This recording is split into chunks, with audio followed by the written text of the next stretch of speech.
नमस्कार विद्यार्थियों, आज हम पढ़ने वाले हैं हमारी कक्षा 10 का ज्योग्राफी का पार्ट 1 संसाधन एवं विकास। तो संसाधन किसे कहा जाता है, डेफिनेशन क्या होती है संसाधन की। पर्यावरण में स्थित प्रत्येक वस्तु जो हमारी आवश्यकता को पूरा करती है संसाधन कहलाती है। ये एक सिंपल डेफिनेशन थी जो हम कक्षा 8 तक पढ़ते हैं। अभी की जो हम डेफिनेशन देखने वाले हैं वो क्या है, पर्यावरण में स्थित प्रत्येक वस्तु जो हमारी आवश्यकता को पूरा करती है, लेकिन बशर्ते। लेकिन अब इसमें कुछ हमने क्लोज जोड़ दिए, जिसको बनाने के लिए हमारे पास प्रौद्योगिकी हो। देखो, कोई भी वस्तु अगर उसको बनाने के लिए हमारे पास प्रौद्योगिकी नहीं है तो वो हमारे लिए क्या नहीं हो सकती, रिसोर्सेज नहीं हो सकती। तो उसको बनाने के लिए हमारे पास प्रौद्योगिकी होना चाहिए। आर्थिक रूप से वो संभाव्य होना चाहिए। ऐसा नहीं है कि उसको निकालने के लिए हमें बहुत सारे पैसे खर्च करने पड़े।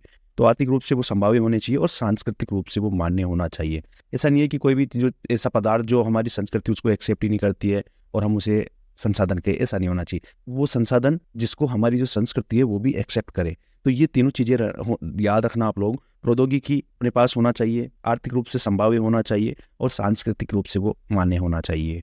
ये तीनों चीज़ें याद रखना आप। ठीक है, अब देखेंगे अपन क्लासिफिकेशन ऑफ रिसोर्सेज या संसाधनों का वर्गीकरण। तो उत्पत्ति के आधार पे, समाप्यता के आधार पे, स्वामित्व के आधार पे और विकास के आधार पर जो रिसोर्सेज है या जो संसाधन है उनको किस तरीके से बांटा गया है।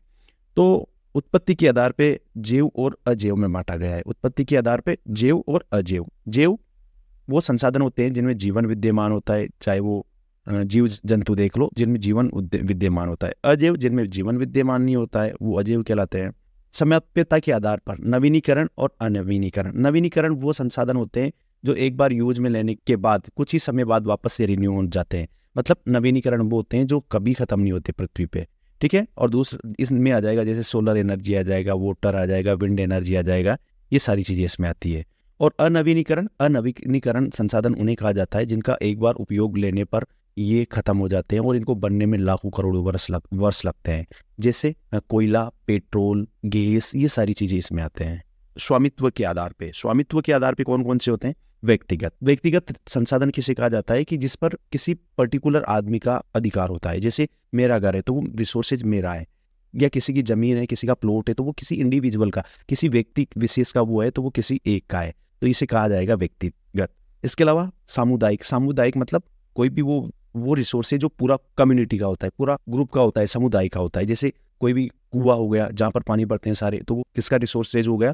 पूरी कम्युनिटी का हो गया। स्कूल हो गया, सरकारी गवर्नमेंट स्कूल हो गया, पब्लिक पार्क हो गए, ठीक है, ये सारी चीजें सामुदायिक। राष्ट्रीय संसाधन, एक राष्ट्र की बाउंड्री के अंदर जो संसाधन होते हैं वो सारे राष्ट्रीय संसाधन कहलाते हैं। जैसे भारत की जो जियोग्राफिकल बाउंड्री है उसके अंतर्गत जो भी संसाधन है वो भारत के राष्ट्रीय संसाधन है।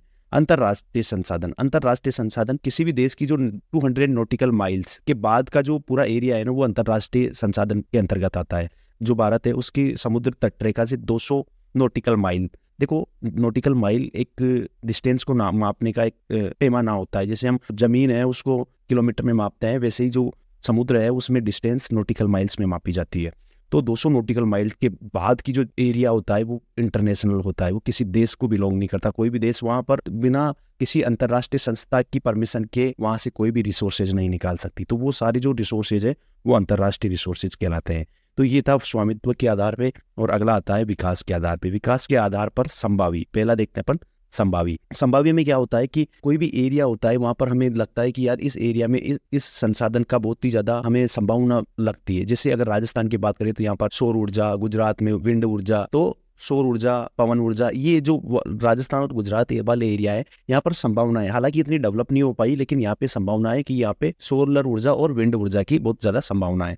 इसके अलावा विकसित में क्या आएगा? विकसित का मतलब होता है कि वो रिसोर्सेज जिसको क्वांटिटी और क्वालिटी दोनों पता है, क्वांटिटी भी पता है और क्वालिटी भी उनकी पता है। ठीक है, कि कितना है और किस तरीके का इसका क्वालिटी है। अगला है भंडार क्या होता है? भंडार का मतलब होता है कि अपने पास रिसोर्स है लेकिन अभी उस रिसोर्स को यूज करने की टेक्नोलॉजी हमारे पास नहीं है। जैसे हमें पता है कि जो हाइड्रोजन है, फ्यूचर का हाइड्रोजन एक पावर होता है जो भविष्य में बहुत सारी जो गाड़ियां हैं हाइड्रोजन से चलेगी, ईंधन के रूप में काम में लिया जाएगा हाइड्रोजन को। लेकिन हमें ये भी पता है कि जो हाइड्रोजन है वो पानी से भी मिलता है, क्योंकि H2O पानी का जो सूत्र होता है H2O होता है, तो पानी से भी हमें हाइड्रोजन मिलता है। लेकिन अपने पास अभी ऐसी कोई टेक्नोलॉजी नहीं है कि हम जो पानी है उससे हाइड्रोजन को निकाल सके। तो ये एक भंडार है। और अगला आता है लास्ट संचित कोष। संचित कोष का मतलब ये होता है कि हमें टेक्नोलॉजी भी पता है, निकालने का पता है, कितना ये हमारे पास ये चीज़ है, ये सारी चीज़ें पता है, लेकिन हमने अपनी जो फ्यूचर जनरेशन है उनके लिए सेव करके रखा है। जैसे अगर अमेरिका की बात करें तो उनके पास बहुत सारा पेट्रोल है, लेकिन वो लोग अपने पेट्रोल का यूज नहीं करते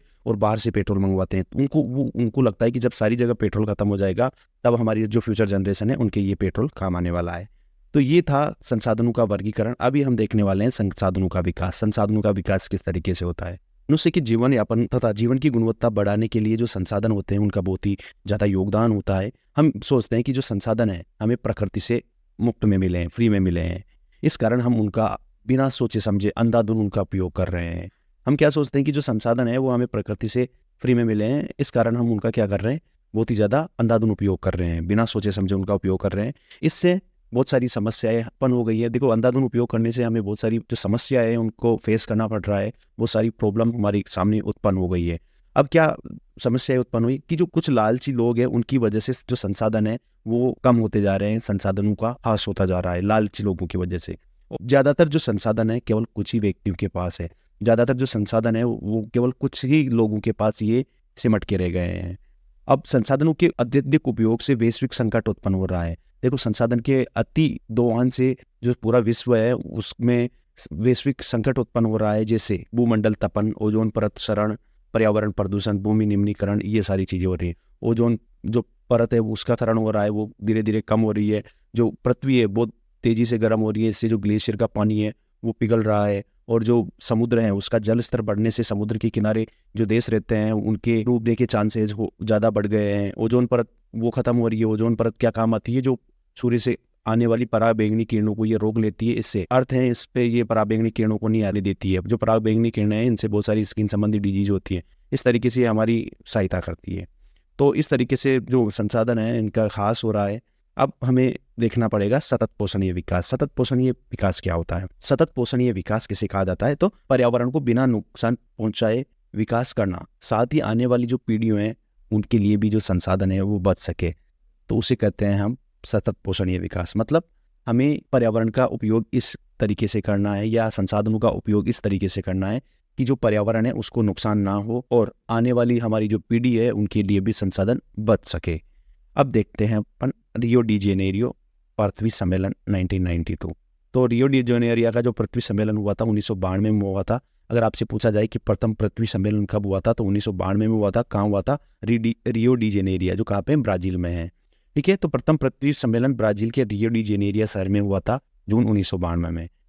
विश्व में पर्यावरण संरक्षण और सामाजिक आर्थिक विकास की समस्याओं के समाधान के लिए ये समिट किया गया था, ये सम्मेलन किया गया था।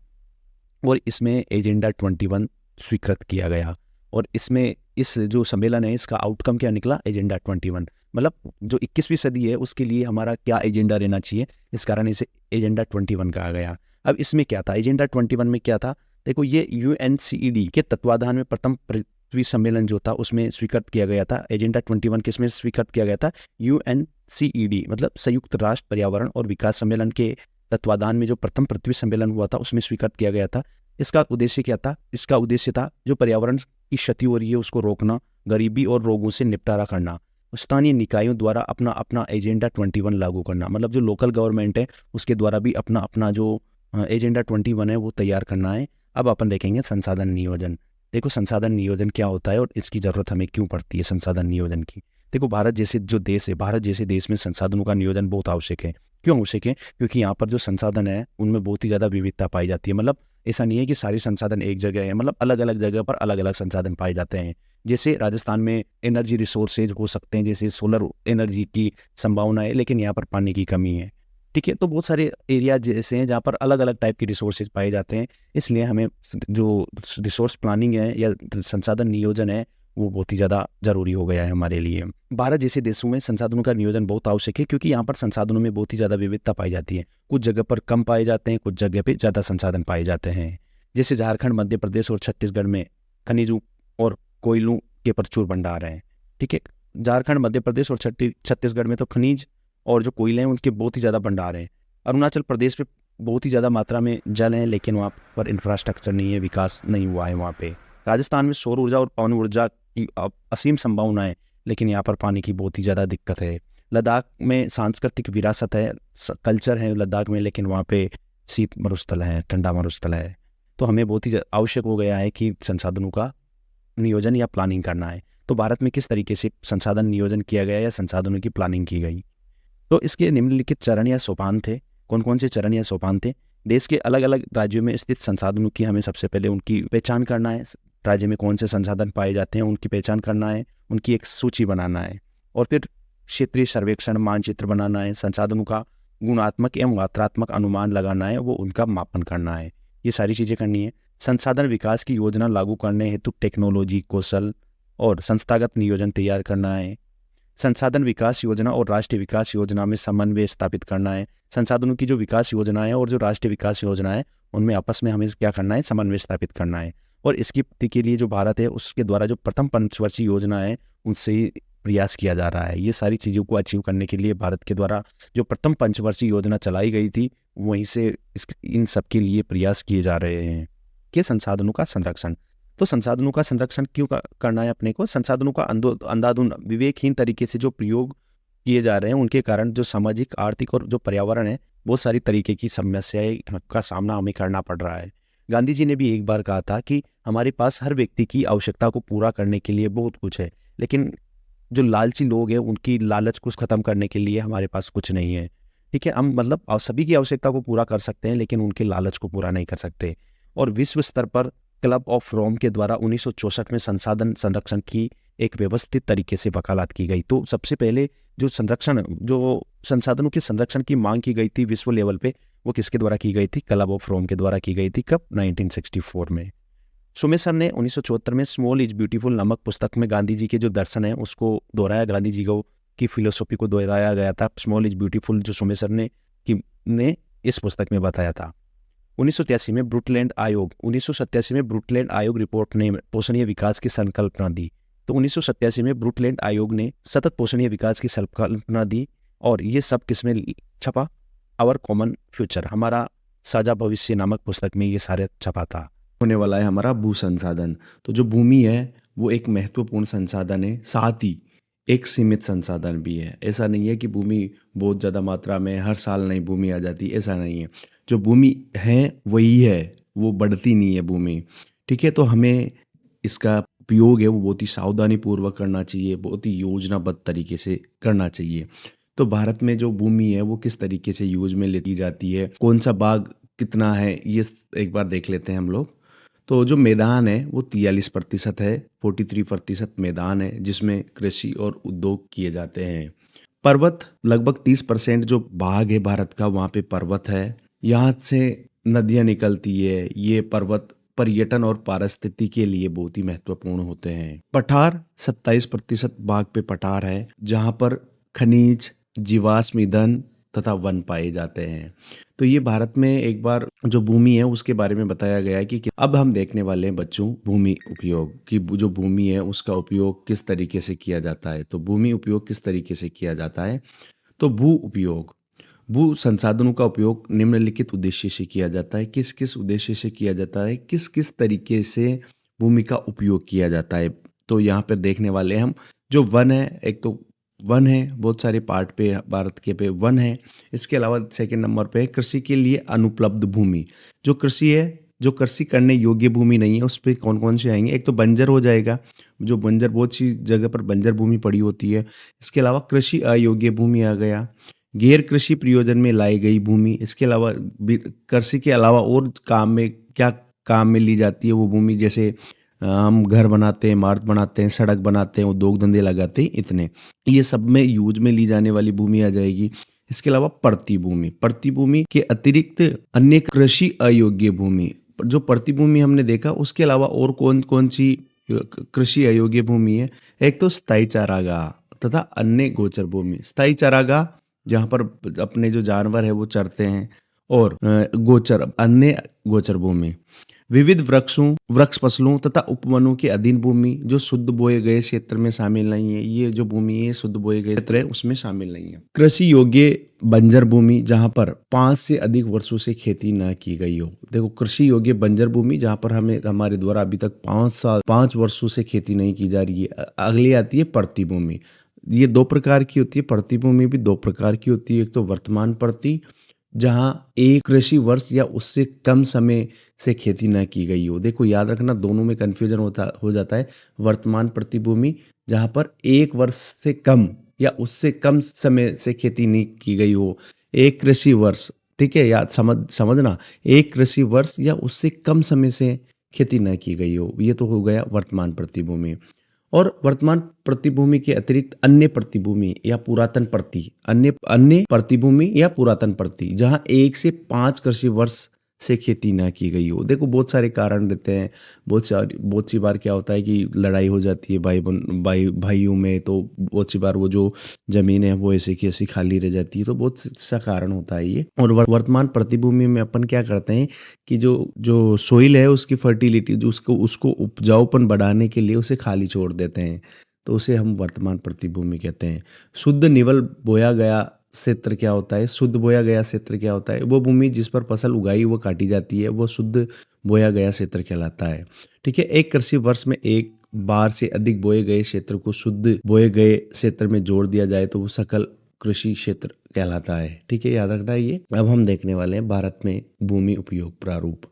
तो भारत में किस तरीके से भूमि का उपयोग किया जाता है और भूमि के उपयोग को निर्धारित करने वाले तत्व कौन से हैं। तो देखने वाले हैं हम भूमि को भू उपयोग को निर्धारित करने वाले तत्व। तो इसमें 2 तत्व आते हैं, एक तो भौतिक तत्व और दूसरा मानवीय कारण। भौतिक में भू आकृति। देखो, भू आकृति किस तरीके से होगी कि जिस तरीके की वहाँ की स्थलाकृति होगी उसी के आधार पर हम भूमि का उपयोग करेंगे। अगर मान लीजिए माउंटेन है, जो पर्वत है, तो वो पर्वतीय तरीके से काम में ली जाएगी। अगर मरुस्थल है तो वहाँ अलग तरीके से काम में ली जाएगी। इसके अलावा अगर वहाँ पे प्लेन्स हैं या प्लेट्यू है तो ये अलग अलग तरीके से उनका यूज में किया जाएगा। अगर प्लेन है या जो मैदान है तो वहाँ पर कृषि अधिक की जाएगी। ठीक है, जलवायु। देखो, वहाँ पर किस तरीके की जलवायु है इसके ऊपर भी बहुत ज़्यादा डिपेंड करता है। अगर मीडियम जलवायु है तो एग्रीकल्चर बहुत अच्छी मात्रा में होगी, लेकिन अगर बहुत ज़्यादा एक्सट्रीम गर्म है, एक्सट्रीम कोल्ड है, तो वहाँ पर अलग टाइप से भूमि का उपयोग किया जाएगा।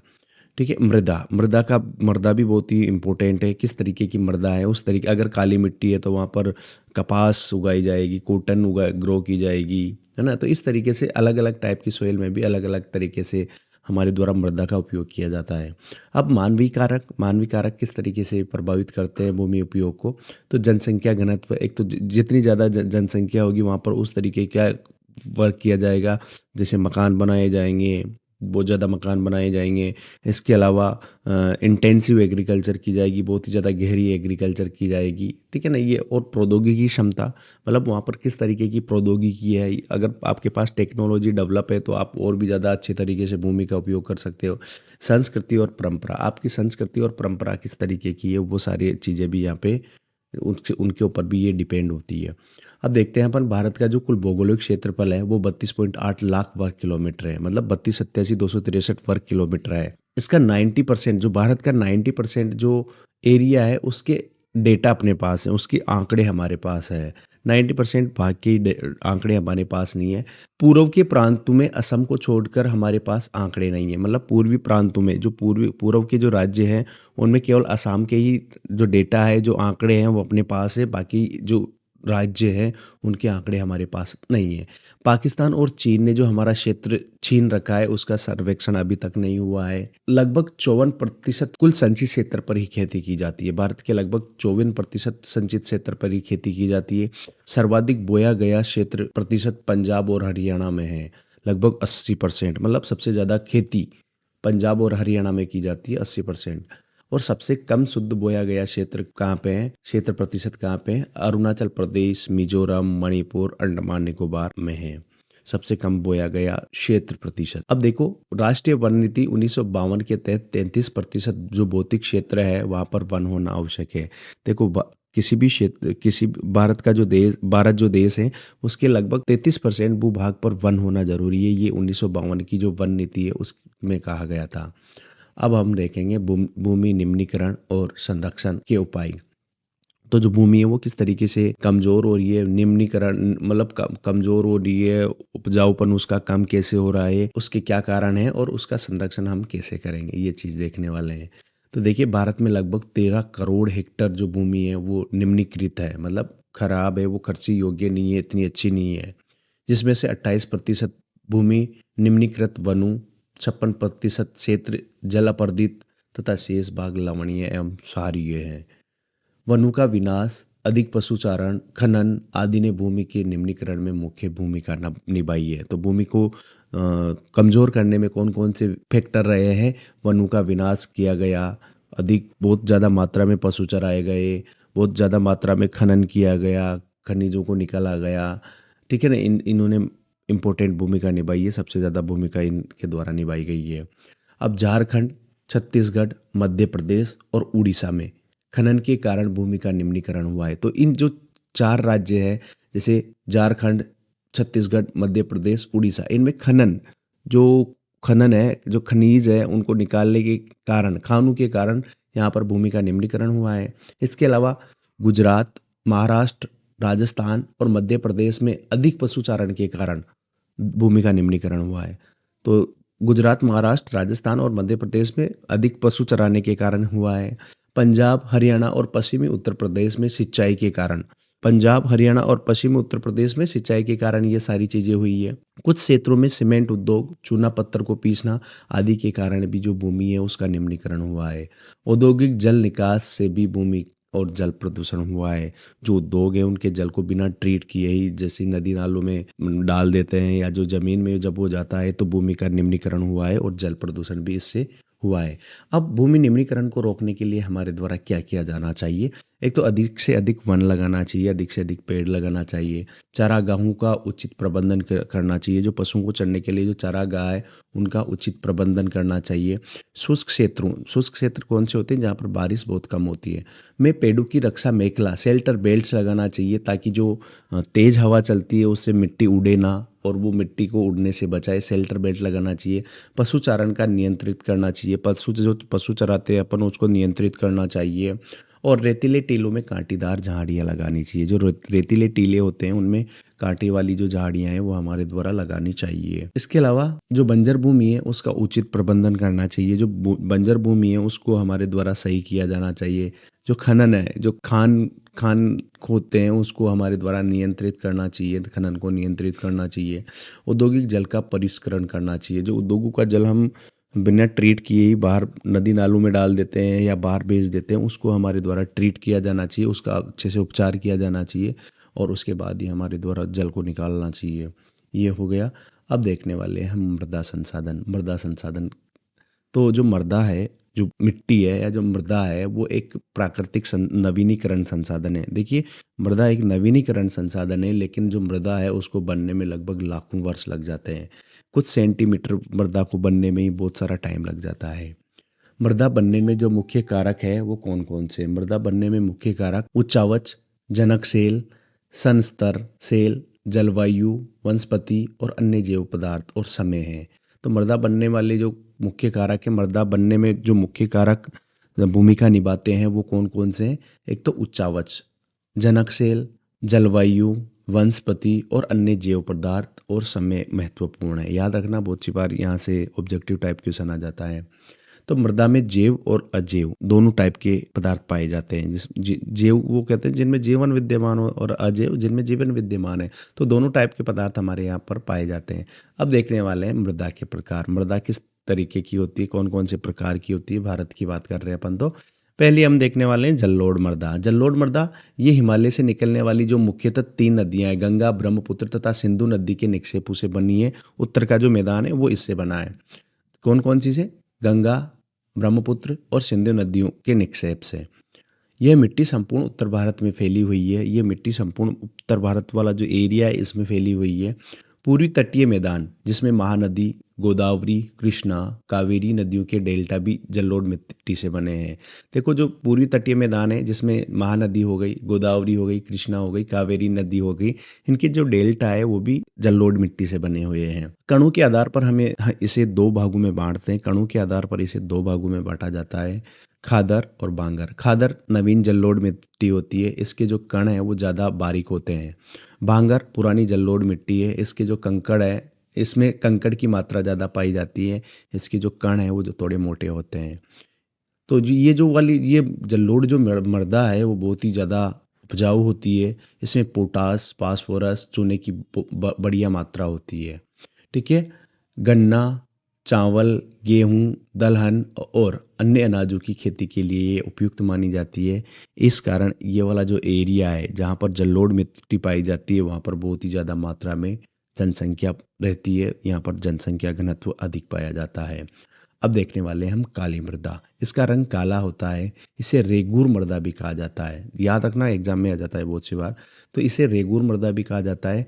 इसमें कपास की अच्छी फसल होने के कारण, जो कपास है उसकी फसल अच्छी होती है इसमें, इस कारण इसे कपास मृदा, काली कपास मृदा भी कहा जाता है। इस कारण इसे क्या कहा जाता है? काली कपास मृदा भी कहा जाता है। इसका जो निर्माण है वो ज्वालामुखी से निर्मित चट्टानों से हुआ है। ज्वालामुखी से निर्मित चट्टानों के कारण होने के कारण ही इसका कलर काला होता है। यह मृदा महाराष्ट्र, सौराष्ट्र, गुजरात, मध्य प्रदेश और छत्तीसगढ़ में पाई जाती है। कहाँ कहाँ पे पाई जाती है? महाराष्ट्र, गुजरात, मध्य प्रदेश और छत्तीसगढ़ में पाई जाती है। इस मृदा में नमी धारण करने की क्षमता अधिक होती है। ये जो मृदा है ना वो, इसमें नमी धारण करने की जो क्षमता है वो बहुत ही ज़्यादा अधिक होती है। इसमें कैल्शियम कार्बोनेट, मैग्नीशियम, पोटास और चूना की मात्रा होती है। फास्फोरस की इसमें कमी होती है। गर्म और जो सूखा मौसम होता है, जैसे बहुत ज़्यादा गर्मी पड़ रही है ना, तो ये जो मिट्टी है, ये जो मृदा है, इसमें दरारें पड़ जाती है। आपने देखा होगा अगर आप गाँव में गए हो कभी, तो गर्मियों के मौसम में इसमें बहुत बारी बारी दरारें पड़ जाती है। ऐसा लगता है कि जैसे ज़मीन फट गई हो। अब अपन देखने वाले हैं लाल पीली मिट्टी। उड़ीसा, छत्तीसगढ़, कर्नाटक, महाराष्ट्र, झारखंड, पश्चिम बंगाल और राजस्थान आदि जगहों पर ये पाई जाती है। इस मृदा का लाल रंग लोहे के कारण होता है। तो इस मृदा का लाल रंग याद रखना किसके कारण होता है? लोहे के कारण होता है। और पीला रंग जल योजन के कारण होता है। और जो पीला रंग होता है इसका, वो जल योजन के कारण होता है। ठीक है। अगला देखिए लेटेराइट मृदा। लेटेराइट शब्द जो है वो ग्रीक भाषा के लेटर से बना है, जिसका अर्थ होता है ईंट। तो लेटेराइट जो शब्द है वो किससे बना है? ग्रीक भाषा के लेटर शब्द से बना है, जिसका अर्थ क्या होता है? ईंट होता है। और इसका रंग ईंट के समान होता है। इसका रंग कैसा होता है? ईंट के समान होता है। और भारी वर्षा में निस्खलन के कारण ये अम्लीय होती है। भारी वर्षा से निस्खलन हो जाता है, मतलब इसके जो पौष्टिक पदार्थ है वो नीचे चले जाते हैं या बह के चले जाते हैं। इस कारण इसका जो मृदा होती है ये अम्लीय होती है। पोषक तत्वों की इसमें कमी होती है, क्योंकि पोषक तत्व तो बह के चले जाते हैं। जहाँ ज़्यादा बारिश होती है ऊंचाई वाले स्थान पर, वहाँ पर ये ज़्यादातर पाई जाती है। जैसे महाराष्ट्र हो गया, उड़ीसा हो गया, पश्चिमी बंगाल हो गया, कर्नाटका हो गया, आंध्र प्रदेश हो गया, केरल हो गया, आदि क्षेत्रों में ये पाई जाती है। कर्नाटक, तमिलनाडु और केरल में इस मृदा पर चाय कॉफ़ी के बागान लगाए जाते हैं। साथ ही यहाँ पर काजू की फसल भी की जाती है। तो याद रखना, कर्नाटक, तमिलनाडु और केरल में तो यहाँ पर क्या लगाई जाती है? चाय कॉफ़ी के बागान और काजू की फसल की जाती है। अगला देखने वाले हैं हम मरुस्थलीय मृदा। इसका रंग लाल भूरा होता है। जो ये मृदा है इसका रंग लाल भूरा होता है। ये रेतीली तथा लवणीय होती है। शुष्क जलवायु और ज़्यादा तापमान के कारण जल वाष्प अधिक होता है। और बहुत ज़्यादा टेम्परेचर यहाँ पे रहने के कारण क्या होता है कि जो जल है वो वाष्प बन के ऊपर उठ जाता है। जल वाष्प मतलब ज़्यादा होता है। इस मृदा के नीचे चूने की परत पाई जाती है। जो ये मृदा है ना, इसके नीचे चूने की एक परत पाई जाती है। इसे अंतःस्पंदन, इनफिल्ट्रेशन की प्रक्रिया अवरुद्ध होती है। अब ये जो मृदा में चूने की परत पाई जाती है ना, ये चूना पानी को नीचे नहीं जाने देता। ये जो चूने की परत है, इससे पानी जमीन के अंदर नहीं हो जाता। इससे अंतःस्पंदन या इनफिल्ट्रेशन की जो प्रक्रिया है वो रुक जाती है, अवरुद्ध हो जाती है। और थोड़ी सी बारिश पड़ने पर यहाँ पर बाढ़ जैसे हालात हो जाते हैं, क्योंकि जो पानी है वो मृदा में समाता अंदर नहीं जाता है।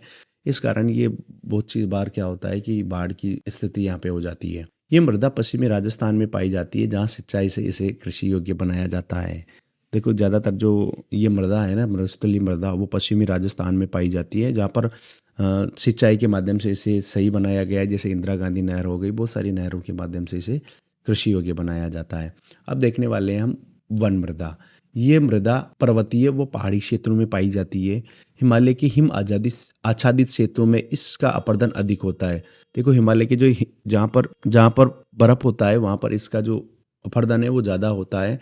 नदी घाटी के निचले भागों में ये बहुत ही उपजाऊ होते हैं। ये जो मृदा है नदी घाटी के निचले जो क्षेत्र होते हैं वहाँ पे बहुत ही उपजाऊ होती है मृदा। अब देखने वाले हैं हम मृदा अपरदन और संरक्षण। मृदा अपरदन और मृदा का संरक्षण कैसे करना है। तो मृदा के कटाव और उसके बहाव की प्रक्रिया मृदा अपरदन कहलाती है। जो मृदा है उसके कटाव और उसके बहाव की जो प्रक्रिया है वो मृदा अपरदन कहलाती है।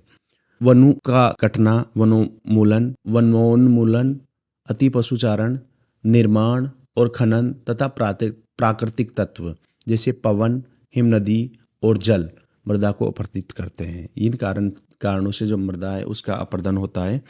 अवनालिकाएं अवनालिकाएं क्या होती है? अवनलिकाएं क्या होती है? अवनलिकाएं बहता हुआ जल मृतिका युक्त मृदा को काटते हुए गहरी वाहिकाएं बनाता है। मतलब जब जो बहता हुआ जो जल है वो मृदा को काटता है और बहुत ही ज़्यादा गहरी वाहिकाएं बनाता है, उसे कहा जाता है अवनलिकाएं। उत्खात भूमि ऐसी भूमि जो जोतने योग्य नहीं रहती है। उत्खात भूमि किसे कहा जाता है? जो जोतने योग्य नहीं रहती है। जैसे चंबल बेसिन में इसे खंड या रिवराइन कहा जाता है, रिवराइन कहा जाता है। ठीक है। अगला देखिए चादर अपर्दन, सीट इरोजन जिसे कहा जाता है। तो बहुत सी बार जो जल होता है वो पूरे एरिया की पूरे बहुत सारे विस्तृत क्षेत्र को बहा के ले जाता है, जिसे हम चादर अपर्दन या सीट इरोजन कहते हैं। पवन अपर्दन क्या होता है? वायु द्वारा मैदान अथवा जो ढालू क्षेत्र है उसमें से मृदा को उड़ा के ले जाना। एक जगह की जो मृदा है उसको वायु द्वारा उड़ा के ले जाना पवन अपर्दन कहलाता है। अब देखो जो अपर्दन है उसको किस तरीके से नियंत्रित किया जा सकता है। तो समुच्चय जुताई का कंटूर प्लगिंग करना चाहिए। समुच्चय रेखाओं के समानांतर हमें जुताई करना चाहिए। इसके अलावा पट्टी कृषि, फसलों के बीच में घास की पट्टियां उगाना चाहिए। रक्षक मेखला या शेल्टर बेल्ट, पेड़ों को कतार में लगाकर रक्षक मेखला बनाना चाहिए। पेड़ों को कतार में लगाना चाहिए और जहाँ पर तेज़ हवाएं चलती है वहाँ पर इस तरीके के ये जो रक्षक मेखला है ये काम में लिए जाते हैं। तो ये हमारा चैप्टर था, ये ख़त्म हो चुका है। अगर आई थिंक आपको ये चैप्टर समझ में आया हो, अगर चैप्टर समझ में आया हो तो लाइक शेयर सब्सक्राइब ज़रूर करें। Thank you.